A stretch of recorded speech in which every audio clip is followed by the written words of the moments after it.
And don't be scared if you start the motor and the engine light is on. It just needs some minutes to restart, to get its brain back on, to understand that you don't have no failure of anything. Because when I did it,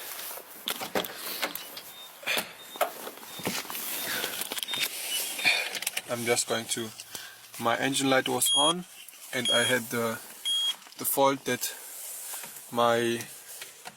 the exhaust gas is leaking somewhere, or it was an abnormal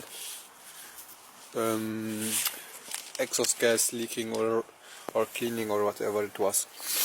So yeah, let's get started, finish this car up, and that's it. I think I need to get my camera holder back, because I don't know if you can see something from here while I'm working.